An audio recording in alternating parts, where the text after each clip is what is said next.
Do you know your risk of getting infected by your CPAP? Most people don't, and their doctors never bring this up either. That's why I'm here to share eye-opening research from Harvard and other top studies that reveal how CPAPs can be infecting you. You see, the shocking truth is that it's putting some people in the hospital with serious infections.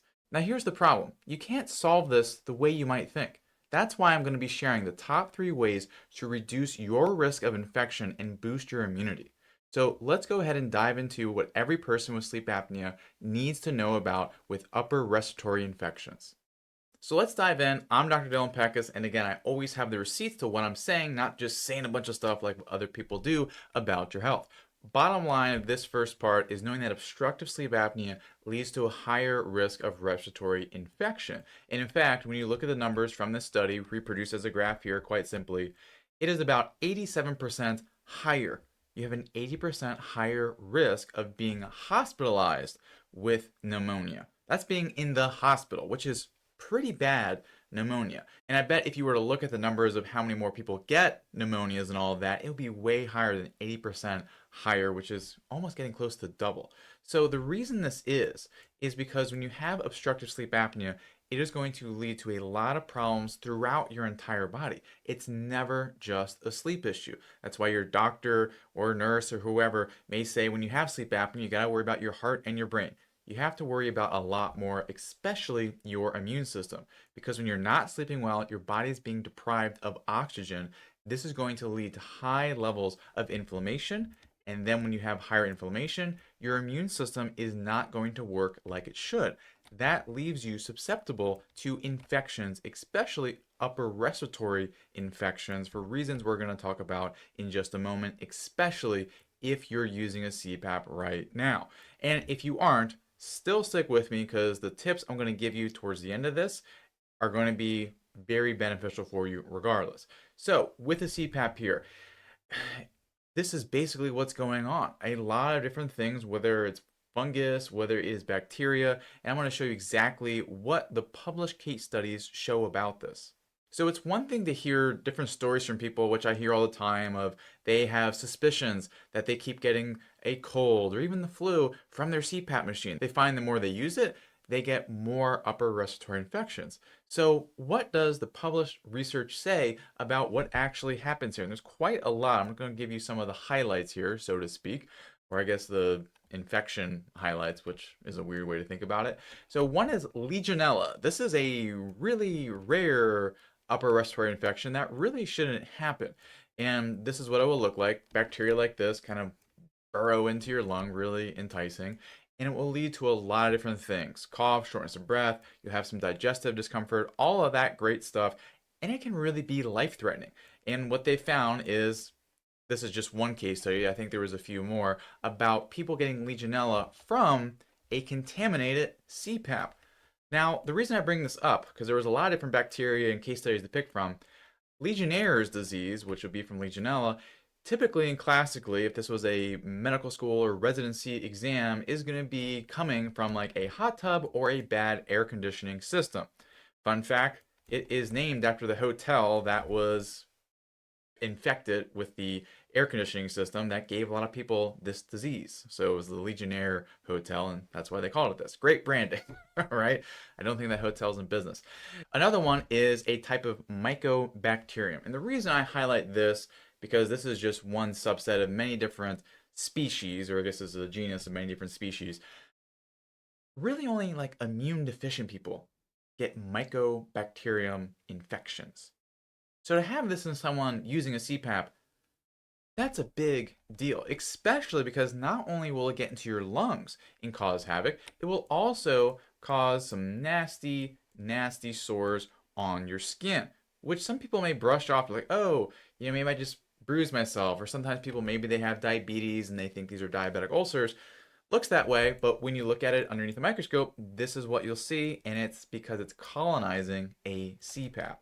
And if we continue on this list, I mean, there's so many different of these case studies. Another one, it can get into your parotid glands, because if you're causing a lot of inflammation and dryness, you can actually block up some of the glands in your mouth that are meant to make fluids and secrete them and allow you to chew and digest food more properly, such as your parotid gland, which is shown here in a highly infected fashion. So that's just a sampling. I could show you a lot more of these studies, but I want to get into the nitty-gritty of why this happens with some research from Harvard. So like I suggested earlier, is your CPAP just this germ grower infested with a bunch of stuff? And this is also a question someone at Harvard Medical School asked Dr. Horowitz, as shown here. And they did a study, and effectively what they did here is they took some CPAP equipment, the mask, the tubing, the filter, and they took a swab to it, and then they would rub this swab on some, we'll just call them petri dishes, just to keep things very simple. And you do this to see, is bacteria going to grow? So if you've ever had suspicion where you have strep throat and they take the Q-tip and put it in the back of your throat and then see what grows, this is what's going on. This is what they're doing, except not for strep. So this is what you'll see if you were to incubate this. Looks really great. So this is the bacteria that's growing inside of CPAP tubing and mask. And here's some fungus that's growing as well. And we'll get the names of these in just a moment. And a few of them to highlight it. So Pseudomonas is a really bad one. It will cause like this really awful pattern of pneumonia. So this is a chest x-ray. This is a CT scan. This one is as well. It will just pretty much destroy lung tissue if it gets to that level. Pretty bad. Another one you may have heard of is MRSA.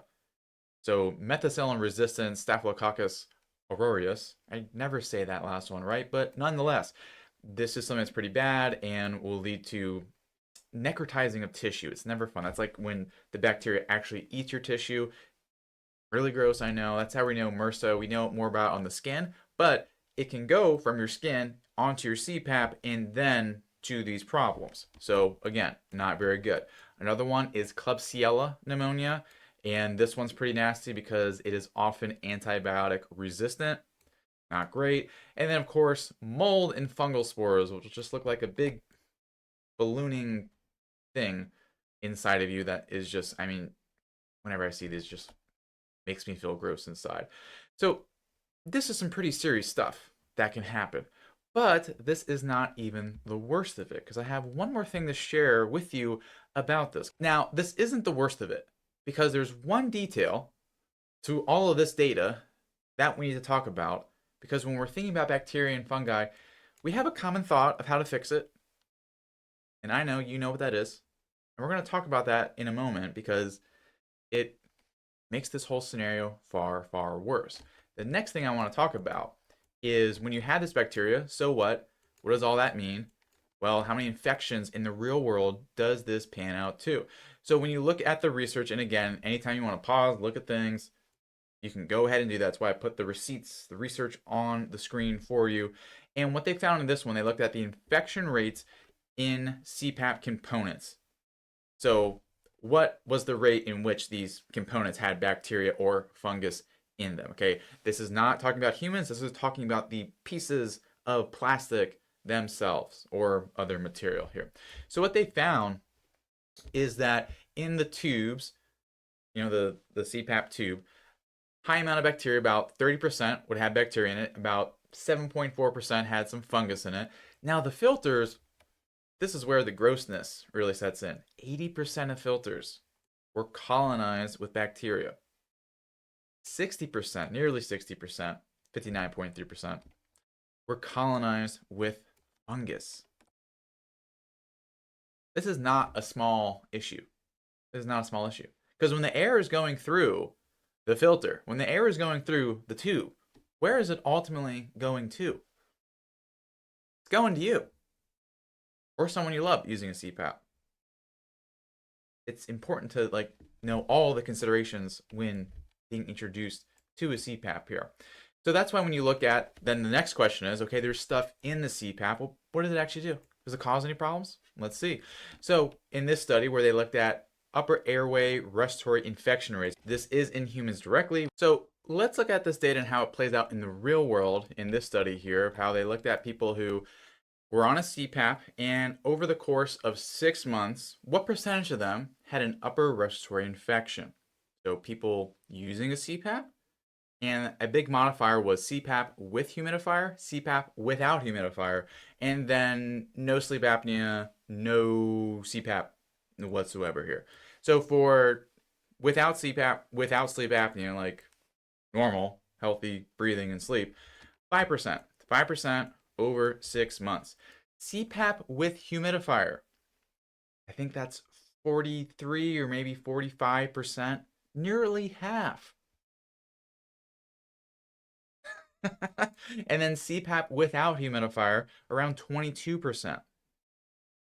So this kind of fits in if you've been keeping score of like the conditions for Legionnaires being at a higher humidity and moisture, because oftentimes that will lead to the transfer and the creation of these, droplets and aerosols that you'll then breathe in.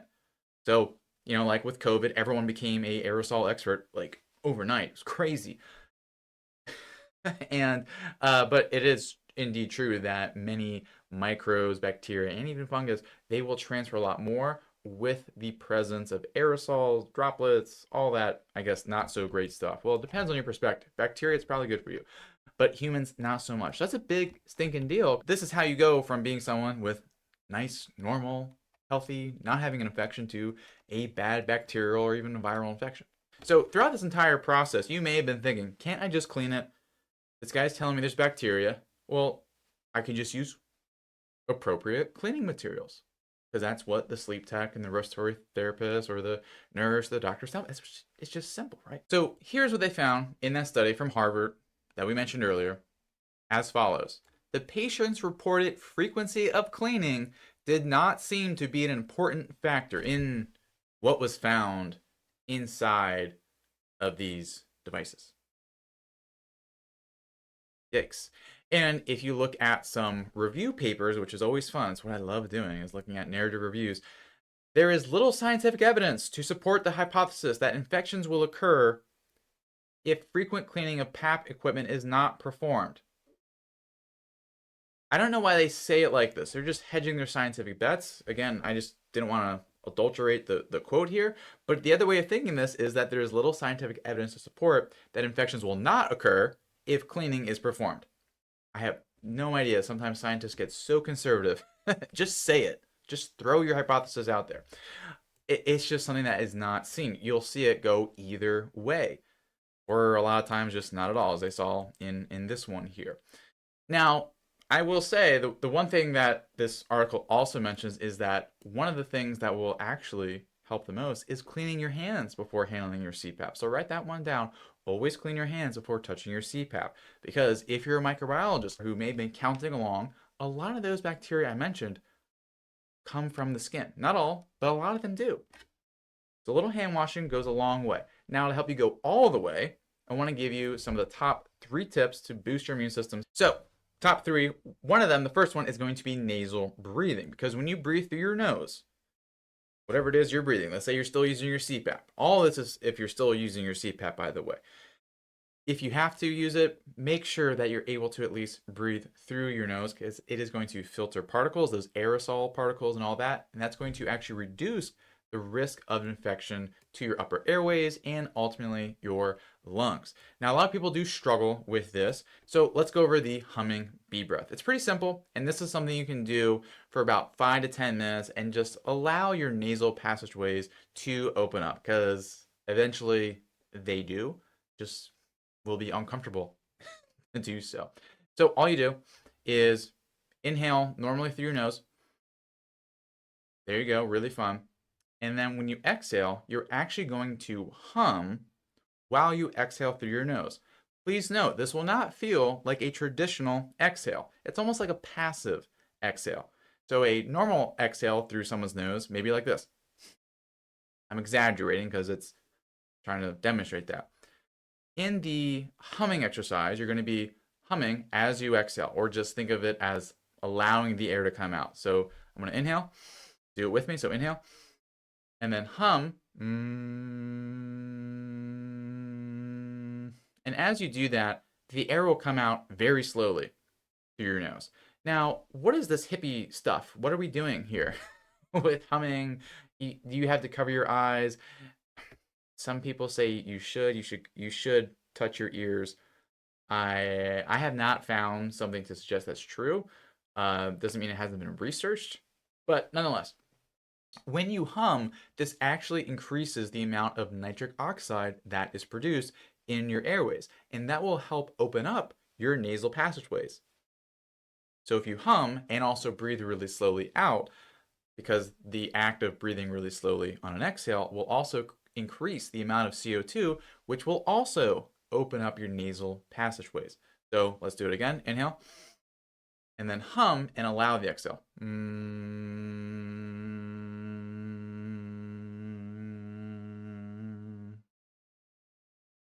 There you go. Again, 5 to 10 minutes, ideally before bed or before you put the mask on. So that's number one. Number two is going to be xylitol-based nasal spray. I'm not sponsored by this company, and I wish this company, I mean, they have a great product. I just never know how to say it. X clear. Nonetheless, xylitol-based spray, and it doesn't need to be this one per se. You can get any xylitol-based spray. There's very rarely a difference. So how this works in many ways. Number one, it is going to block pathogens from sticking to the mucosa. That's the surfaces inside your nasal passageways, your sinuses, all of that. It's going to reduce the amount of sticking that happens. If it doesn't stick, it's not going to be able to get into you. Just won't. Number two, it's going to reduce swollen tissues as well, which will make it easier to nasal breathe. Number three, it's going to activate cilia. What the heck is that? Cilia are the things that they are these little, like, almost think of them as like a carpet threads that will move like this in a direction to actually get things out, like help clear out congestion or the pathogens that do stick in, because it's not going to be a perfect block. It will help make sure they don't get all the way down into you, and instead they go out. And then number four is it helps release nitric oxide again, which we already talked about the importance of that. Number three are immune boosting foods because they will contain certain nutrients that will help your immune system. So number one, unless you have a shellfish allergy. And in classic fashion, I always like to find charts that have something a little bit wrong with them. So you let me know what is wrong with this chart. Give you a hint. Shellfish. All right, you're great. So nonetheless, these are going to contain a lot of great nutrients that help support your immune system, such as zinc. I mean, really, zinc's going to be like the biggest one. Zinc, also a lot of great B vitamins, and also omega-3, which is going to help reduce inflammation. So there you go with that one. Number two is garlic, because this contains a compound known as allicin, which is said just like the name. At least that's how I say it. And that is a very powerful antimicrobial as well. Now, warning, if you eat too much garlic, you will have gas, but that will keep people away from you who may have infections as well. Just saying. Or if you just don't like people. Just saying. Number three is going to be ginger because a lot of the gingerols in there, once again, highly anti-inflammatory, and they contain a lot of these phytochemicals that will stimulate your immune system as part of the immune response. Number four is Manuka honey, which is a very good thing to use in an acute scenario like this. I mean, you could use it all the time. It's kind of expensive. Probably one of these jars is like 40 bucks. I mean, I guess Manuka is not easily gathered. But the reason this helps is because it contains certain compounds that are actually directly antiviral and antibacterial. Like the compounds inside the honey will kill off bacteria or viruses and even certain fungi, right? So again, you use that just like you just kind of have some of it, put a little bit in tea or something like that, or just drip it down in there. It'll have contact with the surfaces in your upper respiratory system, make everything work well. And the last one is turmeric, which I never say correctly, and someone always pronounces me on how to say it, but that's how I'm going to choose to say it now because it has curcumin. Again, I always say that one wrong. And once again, it's going to be a really good anti-inflammatory for your body. Now, how to use all these, that's what I'll get into in a little bit as well. I mean, if you just want to make a shake out of all of these, which got grosser and grosser when I went from bottom to top. You know, turmeric, okay, you could juice that, add some honey, all right, add some ginger, okay, add some garlic, add some oysters.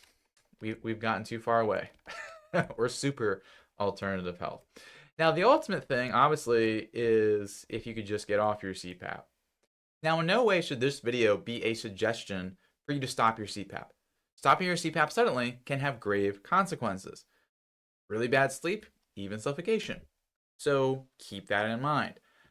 Being able to strive towards your improving your breathing, or maybe losing weight, or maybe any of the other billions of strategies, okay, not billion, maybe like hundreds, that I've discussed on our channel, whether it's positional therapy, whether it's using a mouth guard. There's a lot of different ways to be independent from a CPAP.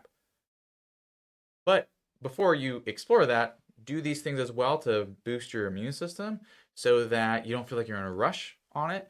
Because some people, they do love their CPAP. That's great, and they want to reduce the risk of these things we talked about. If you're someone who you hate it, you feel like you're dependent on it, that's a separate conversation of getting your body resilient to a point of where you can have that conversation with your healthcare provider on reducing the pressure on the device so that ultimately you're able to trial nights without it and be off of it completely. So just wanted to state that because probably people were thinking that.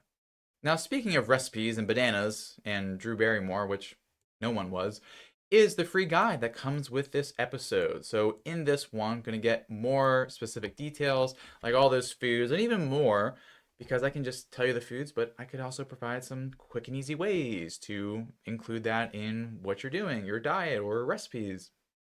Lots of fun stuff. So that's what I'll have in the guide for you. Where is that? There it is, the immune boosting guide. Not just recipes, as if you really love recipes, maybe that was enough. But also other tips, other tricks to accomplish the same outcome. So recap the episode, extra tips, and top myths busted. Now, if you're someone who wants to really improve your breathing at night holistically so that you can be able to wake up, be a lot more energized, and also we talked about at the very beginning, because if you're having less oxygen swings, less apnea episodes at night, you're also improving your immune system right then and there. Because that was the whole premise of this whole thing. Because it's not just the CPAP or bacteria within it, it's really the bacteria within it to blame. It's also the sleep apnea. That's also going to weaken your immune system. So you fix that, we also fix a lot of these problems. So to help you do that at a deeper level, because I know I got like tons of videos that'll be like 20 minutes on this one aspect, 20 minutes on that one. So that's why I created a resource, the Sleep Apnea Reset Protocol Workshop, where it walks you through a series of tests about your muscles, about your breathing, so that you can create your own set of protocols to help improve your breathing based on your needs.